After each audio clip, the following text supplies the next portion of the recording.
Olá! Nessa aula eu vou tentar trabalhar os conceitos das grandezas, diferença de potencial e corrente elétrica. São sinônimos diferença de potencial, DDP e voltagem. Também são sinônimos corrente elétrica e amperagem. São duas grandezas bastante utilizadas no nosso dia a dia. Também tratarei um pouco sobre resistência elétrica. Mas o foco aqui é diferença de potencial. As outras grandezas são secundárias. No nosso dia a dia a gente está muito em contato com baterias, pilhas, baterias de automóveis, as tomadas das nossas residências.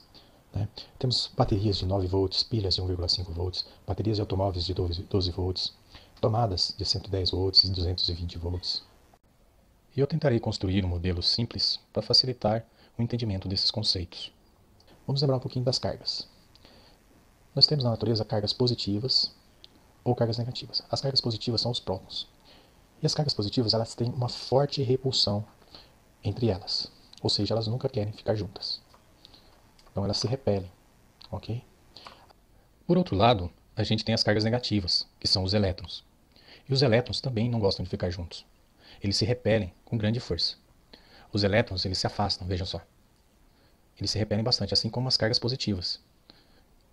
Se por um lado as cargas de sinais iguais se repelem, as cargas de sinais opostos têm forte atração uma pela outra. Elas querem sempre ficar juntas. Então, na natureza, a tendência é o equilíbrio, sempre formando parzinho. Parzinho positivo e negativo. Essa é a tendência natural. Mas vamos supor que a gente consiga um processo para separar elas. Divorciar todo mundo.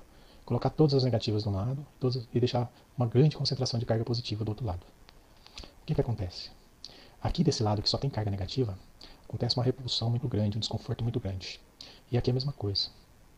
E a medida desse desconforto é que a gente chama de diferença de potencial ou voltagem. Por exemplo, a gente pode ter um desconforto da ordem de 9 volts. Esse desconforto pode ter apenas 1,5 volts, ele pode ter 12 volts, pode ter 110 volts, ele pode ter 220 volts. Ou pode ter muito mais, pode ter 730 mil volts, 13 mil volts. Esse desconforto ele pode ser mensurado de diversas formas, com diversas grandezas.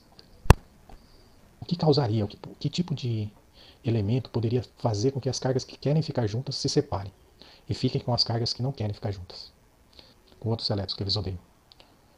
O dispositivo usado para fazer isso daqui é um gerador. Um gerador ele pode ser movimentado tanto por água, quanto por vento, quanto por um motor a combustão. Ele pode ser movimentado de diversas formas. Se ele for movimentado por água, a gente chama de uma usina hidrelétrica. Tá? Não vamos entrar em detalhes do funcionamento desse gerador. Você consegue aproximar esse polo, todas as cargas elas vão tender a se aproximar da parede, elas vão querer se juntar. Então, acumula tudo desse lado aqui, e aqui do lado de cá acumula tudo à esquerda. Tá? Da esquerda acumula para a direita, e da direita acumula para a esquerda. Porque elas querem ficar juntas, elas não querem ficar separadas. Odeiam cargas de mesmo sinal. Elas querem o sinal oposto. E se a gente consegue fazer um caminho para essas cargas? Se a gente consegue abrir um caminho para essas cargas passarem, o que vai acontecer? Vai voltar ao equilíbrio de novo. Todas as negativas que não tinham pares aqui vão para cá. E as que já tinham pares ficam aqui mesmo. Tá? Então todas as cargas negativas vão fluir de um lado para o outro até achar o equilíbrio. Quando achou o equilíbrio, a gente diz que a gente não tem diferença de potencial.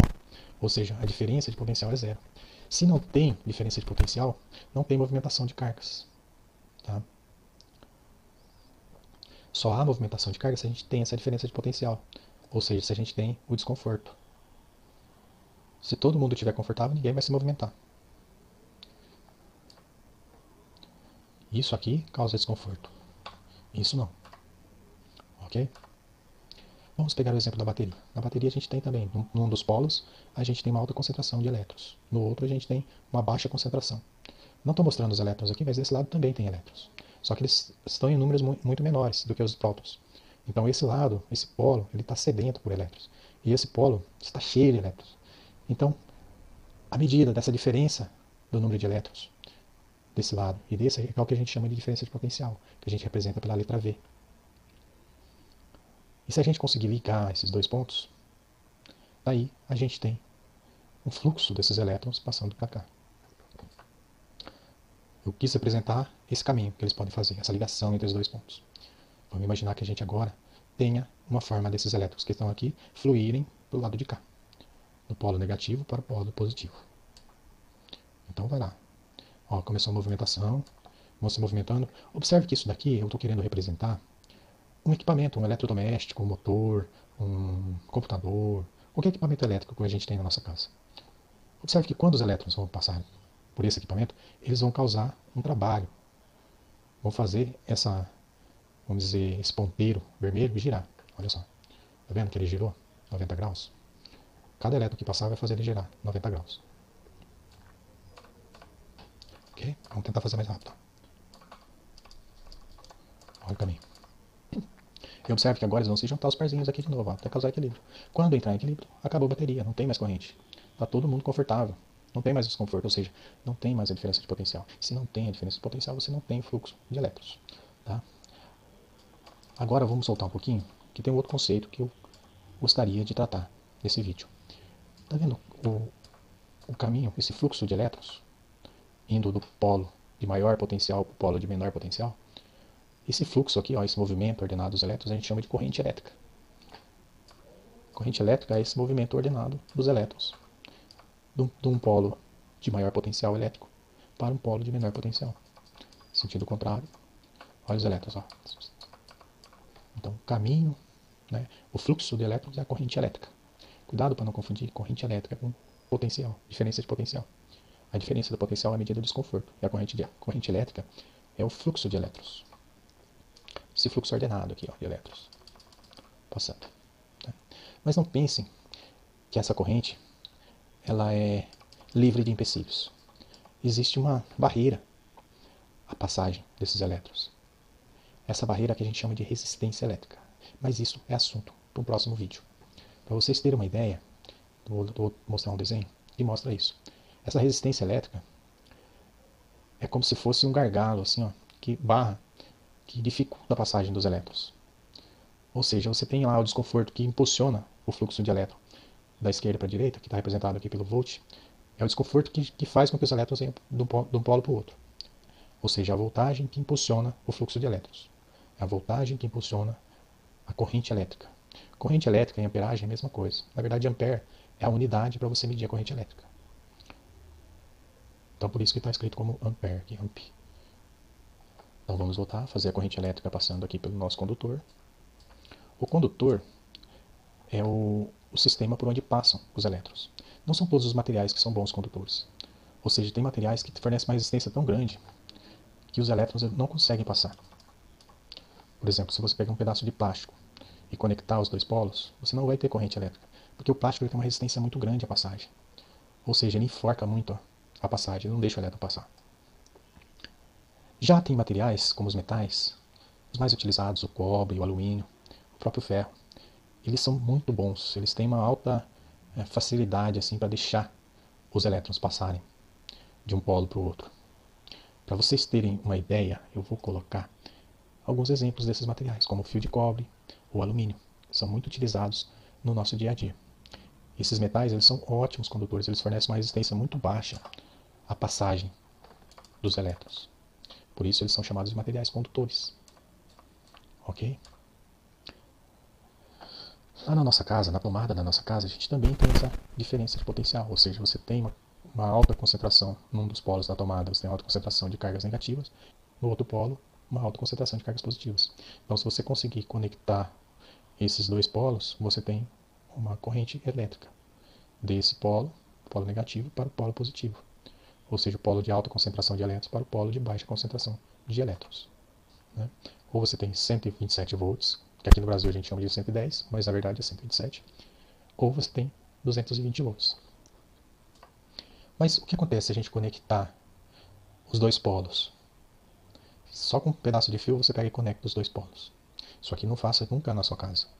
Por quê? Se você conectar esses dois polos, lembra que eu falei que os metais, no caso aqui um cabo pode ser um metal cobre, ele tem muita facilidade para deixar os elétrons passarem. Muita.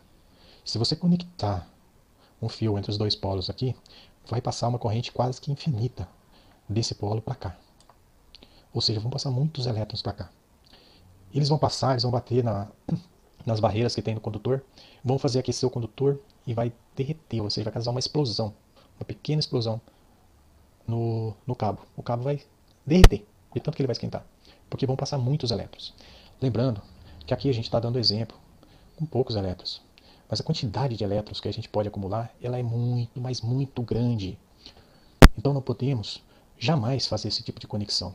A gente tem que fornecer uma certa resistência à passagem desses elétrons, para controlar o fluxo deles. Porque se a gente não controlar, se a gente abrir o contato aqui, eles vão passar muitos milhões, bilhões, trilhões de uma vez.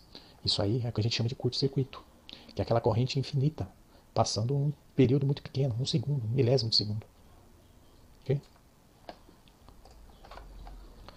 Essa resistência a gente pode fazer colocando um equipamento eletrônico, um computador, um ventilador, um motor, uma geladeira, um micro-ondas, um liquidificador.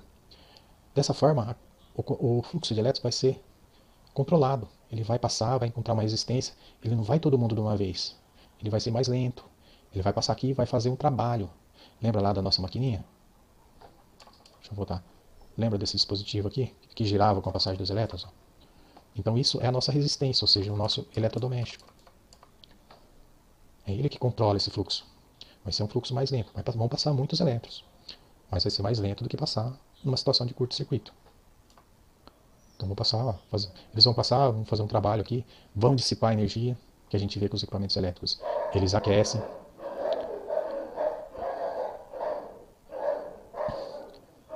Mas eles vão passar e vão realizar trabalho, vão fornecer o que a gente precisa que eles forneçam para a gente, a energia. Lembrando que a energia que eles fornecem para a gente é energia elétrica, ou seja, a energia cinética do movimento dos elétrons. Lembrando que os elétrons eles se movimentam na velocidade da luz, ou seja, eles têm muita energia, muita, mas muita mesmo.